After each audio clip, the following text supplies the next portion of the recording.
तो मैं सारी तरह की एंकरिंग करता था, कोई ऐसी मेरी स्पेशलाइजेशन तो थी नहीं। तो मेरे एक बॉस ने मुझसे कहा कि तुम्हारी क्या स्पेशलाइजेशन है? मैंने कहा सर मैं तो सब कर लेता हूँ। तो उन्होंने कहा भाई सब तो कर लेते हो, किसी चीज़ में मास्टरी तो होगी। मैं सर सब में मास्टरी है अपनी। तो उन्होंने कहा कि गुरु ऐसा है, सुनो आगे नहीं चल पाओगे इससे, कहीं मास्टरी बनानी होगी। मैंने कहा सर किस में बनेगी? बोले क्रिकेट में बनाओ। मैंने क्रिकेट का सीन ही देखा था तब तक।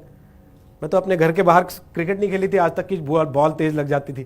तो मैं घर के अंदर वाली क्रिकेट खेलता था केवल अपने भाई के साथ जितनी खेली थी। तो मुझे लगा क्रिकेट पे एंकरिंग करना। मैंने कहा यार अच्छा चलो मैं सोचता हूँ, कोई बात नहीं। अभी उन्होंने मुझे ऑफर दिया ही था, उसके 2 दिन बाद अचानक से मेरे पास कॉल आया कि आज शाम को तुम्हें क्रिकेट का शो करना कपिल देव के साथ। Kapil Dev was the guest. अब उससे बड़ा तो आदमी था नहीं उस वक्त हिंदुस्तान के क्रिकेट में कपिल देव से। तो कपिल देव के साथ बैठ के क्रिकेट का शो करना, ऐसे आदमी को जिसको क्रिकेट का सीन नहीं आता हो, वो क्या करेगा? मुझे लगा आज तो हो गया, नौकरी खत्म।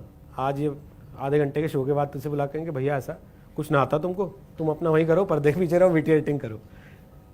तो मैं कैंटीन से खाना खा के निकल रहा था, अखबार एक उड़ता हुआ आया, पैर के पास पड़ा, मैंने उसे पाँव मारा तो वो उड़ के मेरे ऊपर ही आ गया। किसी ने ब्रेड पकड़ा, खाने के बाद फेंका होगा। तो उस पर रवि शास्त्री का कॉलम था, कायदे से 2-3 दिन पुराना ही अखबार था, और सबसे अच्छी बात हिंदी में था। तो वहाँ कैंटीन से न्यूज़ रूम तक जाते जाते मैंने पूरा पढ़ लिया, और पूरा पढ़ने के बाद मुझे लगा अच्छा तो मुझे काफ़ी कुछ पता है क्रिकेट के बारे में, इस पर तो मैं कर सकता हूँ। तो शाम का आधे घंटे का जो क्रिकेट का शो था, मैंने वो पाजी के साथ बैठ के किया। जितनी बातें कपिल उसमें रवि शास्त्री ने लिखी थी वो सारी पेल दी मैंने उसके अंदर। और जब शो खत्म हुआ तो उन्होंने मेरे से कहा कि तू क्यों नहीं करता क्रिकेट, तुझे तो अच्छा खासा ज्ञान है क्रिकेट का।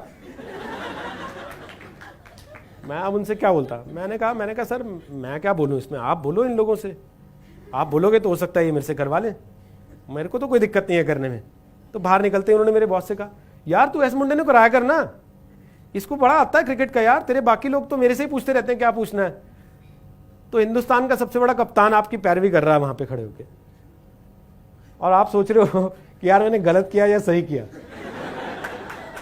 मेरे बॉस ने साथ ही बोल दिया हाँ सर कल से इसी से करा देते हैं, सुन तू ही कर लेना कल से। तो अब मुझे लगा भाई अब तू फंस गया। बट मैंने घर जाते ही क्या कहा, मैंने घर जाते ही सारे पुराने अखबार निकाले जो 5-7-10 दिन के पड़े थे, सब में रवि शास्त्री के कॉलम काट काट के इधर रख लिए बेड साइड पे अपने, कि जब मौका मिले सोते जागते उठते बैठते, टॉयलेट जाते, नहाते खाते नाश्ता करते, बस वही पढ़ लो रवि शास्त्री का कॉलम पढ़ लो, रवि शास्त्री का कॉलम पढ़ लो, रवि शास्त्री का कॉलम पढ़ लो। फिर अपने एक दोस्त को बिठाया, मैंने कहा भाई तू मेरे को समझा दे ये थर्ड मैन क्या होता है, स्लिप क्या होती है, कवर क्या होता है, गली क्या होती है, मिडफील्ड क्या होता है, ऑन फील्ड क्या होता है, ऑफ साइड क्या होती है, वाइड क्या होती है, ये सारी चीज़ें तो मुझे समझा दे। उसने बाकायदे ग्राउंड बना के कागज़ पे सब चीज़ें मुझे समझाई सिखाई। और ये बात केवल उसे और मुझे ही पता थी कि जो आदमी टीवी पे रोज क्रिकेट का शो कर रहा है उसे ग्राउंड आज सिखा रहे हैं हम लोग कि कैसा होता है। पर मैंने वहाँ पे हौसला नहीं छोड़ा, वो रवि शास्त्री के कॉलम पढ़ पढ़ के ही 2 दिन 4 दिन 6 दिन 7 दिन 8 दिन 10 दिन मैंने 8 साल क्रिकेट के शोज किए, वर्ल्ड कप क्रिकेट कवर किया, दुनिया भर के देश घूम लिए क्रिकेट के, जहां जहां क्रिकेट मैच होते थे वहां कवर करने जाता था।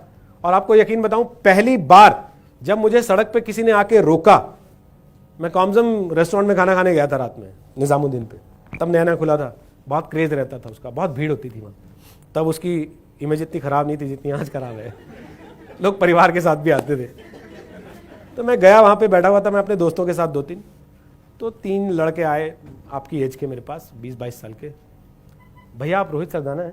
मैंने कहा हाँ बताइए। आप जी न्यूज़ पे क्रिकेट वाला प्रोग्राम करते हैं ना? मैंने कहा ये अपना क्रिकेट का शो करना सक्सेसफुल हो गया, आज पहली बार किसी ने जो है बाहर आके पहचान लिया है कि ये आदमी वही है जो टीवी पे आता है।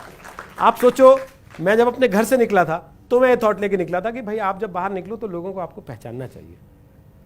तब वो 2006 में जाके 2007 में जाके मुझे लगा 2008 में जाके कि हाँ भाई अब उस दिशा में आपने बढ़ना शुरू कर दिया।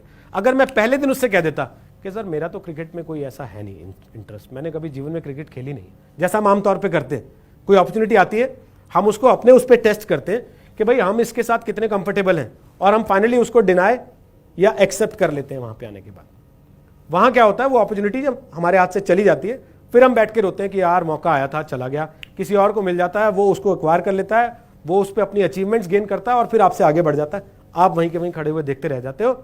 आप बाद में कहते हो जैसे वो शाहरुख वाली फिल्म थी चक दे, तो बाद में कई हीरोज कह रहे थे हाँ वो मुझे रोल ऑफर हुआ था, मैं उस वक्त कर नहीं पाया क्योंकि मैं बिजी था। भाई शाहरुख खान ने कर लिया और चक दे इतिहास बन गई, है ना। दंगल आमिर खान ने कर लिया, वो इतिहास बन गई। ऐसी कितनी फिल्में आपको मिलेंगी जहां पे एक हीरो कर लेता है, वो इतिहास बना देता है, और बाकी के लोग बाद में आके कह रहे होते हैं एक्चुअली ऑफर तो मुझे ही की गई थी लेकिन मेरे पास टाइम नहीं था।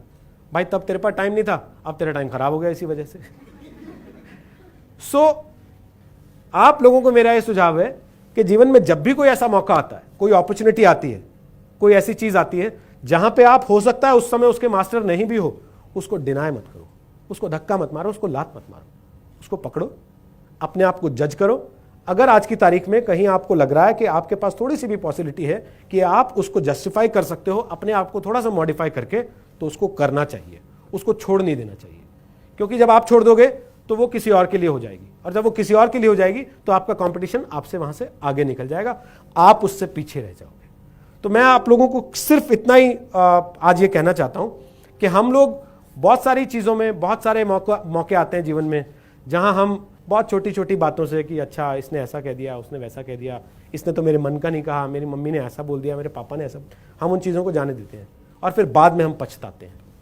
तो पछताने से बजाय बेहतर है उस समय उस चैलेंज को एक्सेप्ट कर लेना, उस चैलेंज को फेस करना, उस चैलेंज को टैकल करना और एक विनर की तरह आगे बढ़ जाना।